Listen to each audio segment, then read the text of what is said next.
Friends, ಇವತ್ತಿನ videos ಏಕದಂತನ ವೇಗಕ್ಕೆ ಕತೆ ಹೇಳಿದ ವ್ಯಾಸ. ಮಹಾಭಾರತದ ಯುದ್ಧ ಮುಗಿದ ನಂತರ ವೇದವ್ಯಾಸರು ತಮ್ಮ ಅಗಾಧ ತಪಸ್ಸಿನ ಶಕ್ತಿಯ ಫಲದಿಂದ ಮೊಮ್ಮಕ್ಕಳ ಕಾಲಾನಂತರ ಆರೋಗ್ಯವಂತರಾಗಿ ಹಿಮಾಚಲದ ತಪ್ಪಲಿನಲ್ಲಿ ವಾಸಿಸುತ್ತಿದ್ದರು. ಆ ಸಮಯದಲ್ಲಿ ಸೃಷ್ಟಿಕರ್ತ ಬ್ರಹ್ಮದೇವ ಮಹಾಭಾರತ ಯುದ್ಧದ ಕುರಿತು ಕೃತಿ ರಚಿಸಲು ಬಯಸಿದರು.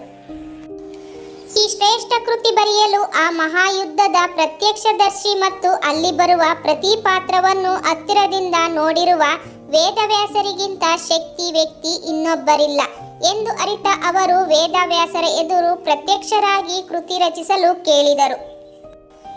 ಅದಕ್ಕೋಸ್ಕರ ವ್ಯಾಸರು ತನ್ನ ಸಹಾಯಕ್ಕೆ ಲಿಪಿಕಾರನ ಅಗತ್ಯವಿದೆ ಎಂದು ಹೇಳಿದರು. ಅದಕ್ಕೆ ಬ್ರಹ್ಮದೇವ ಈ ಕೆಲಸಕ್ಕೆ ಪ್ರಥಮ ಪೂಜಿತ ಗಣಪತಿಯೇ ಯೋಗ್ಯನೆಂದು ತಿಳಿಸಿದರು. ಆಗ ವ್ಯಾಸರು ತಮ್ಮ ಕೃತಿ ರಚನೆಯ ಕೆಲಸಕ್ಕೆ ನೆರವಾಗುವಂತೆ ಗಣಪತಿಯನ್ನು ಕೋರಿ ಮತ್ತೆ ತಪಸ್ಸಿಗೆ ಕುಳಿತರು. ಈ ತಪಸ್ಸಿಗೆ ಪ್ರಸನ್ನನಾದ ಗಣಪತಿ ವ್ಯಾಸರ ಎದುರು ಸಾಕ್ಷಾತ್ಕಾರಗೊಂಡು ತಪಸ್ಸಿನ ಕಾರಣ ಕೇಳಿದನು. ಆಗ ವ್ಯಾಸರು ಬ್ರಹ್ಮದೇವರು ತಿಳಿಸಿದ ಕಾರ್ಯವನ್ನು ಗಣೇಶನಿಗೆ ಹೇಳಿದ. ಅದಕ್ಕೆ ಸಹಾಯ ಮಾಡುವಂತೆ ಕೋರಿದರು. ಇಂತಹ ಅದ್ಭುತ ಕೃತಿ ರಚಿಸುವ ಶಕ್ತಿ ವೇದವ್ಯಾಸರಿಗೆ ಇದೆ ಎಂದು ಗಣಪತಿಗೆ ತಿಳಿದಿದ್ದರೂ ಅವರನ್ನು ಪರೀಕ್ಷಿಸುವ ಸಲುವಾಗಿ ಆತ ಒಂದು ಷರತ್ತು ಹೇಳಿದ.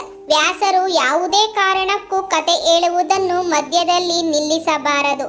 ಹಾಗೇನಾದರೂ ಮಾಡಿದರೆ ನಾನು ಆ ಕ್ಷಣವೇ ಬರೆಯುವುದನ್ನು ನಿಲ್ಲಿಸಿ ಮರಳುತ್ತೇನೆ ಮತ್ತು ನಾನು ಯಾವುದೇ ಕಾರಣಕ್ಕೂ ಬರೆಯುವುದನ್ನು ನಿಲ್ಲಿಸುವುದಿಲ್ಲ ಎಂದನು.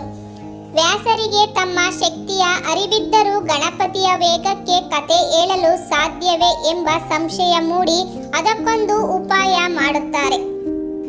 ಅದರಂತೆ ಅವರು ಗಣಪತಿಗೆ ನಾನು ಹೇಳುವ ಕಥೆಯನ್ನು ಅರ್ಥ ಮಾಡಿಕೊಳ್ಳದೆ ನೀನು ಬರೆಯುವಂತಿಲ್ಲ ಎಂದಾಗ ಆತ ಅದಕ್ಕೆ ಒಪ್ಪಿದನು. ಅದರಂತೆ ಒಂದು ಶುಭ ಮುಹೂರ್ತದಲ್ಲಿ ಮಹಾಭಾರತದ ಕೃತಿ ರಚಿಸಲು ಕುಳಿತ ಲಿಪಿಕಾರ ಗಣಪತಿಗೆ ವಂದಿಸಿ ವ್ಯಾಸರು ಕತೆ ಹೇಳಲು ಶುರು ಮಾಡಿದರು. ಅವರು ಹೇಳಿದ್ದನ್ನೆಲ್ಲ ಶ್ರದ್ಧೆಯಿಂದ ಕೇಳಿಸಿಕೊಂಡು ಗಣಪತಿ ಬರೆಯಲು ತೊಡಗಿದನು.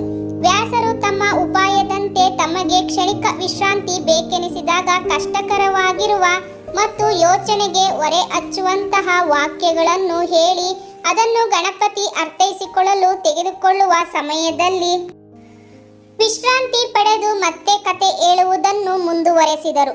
ಕೃತಿ ರಚಿಸುವ ಸಮಯದಲ್ಲೊಮ್ಮೆ ಗಣಪತಿಯ ಲೇಖನಿ ತುಂಡಾಗುತ್ತದೆ. ಆಗ ಬರವಣಿಗೆಯನ್ನು ನಿಲ್ಲಿಸುವುದಿಲ್ಲ ಎಂಬ ಮಾತಿನಂತೆ ನಡೆದುಕೊಳ್ಳುವ ಸಲುವಾಗಿ ಗಣಪತಿ ತನ್ನ ದಂತವನ್ನೇ ಮುರಿದು ಕೃತಿ ರಚನೆಯನ್ನು ಮುಂದುವರೆಸಿದನು.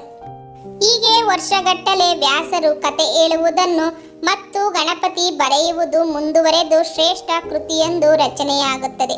ಈ ವಿಡಿಯೋಸ್ ನಿಮಗೆ ಇಷ್ಟವಾದರೆ ಲೈಕ್ ಮಾಡಿ, ಶೇರ್ ಮಾಡಿ, ಸಬ್ಸ್ಕ್ರೈಬ್ ಮಾಡಿ. Thank you.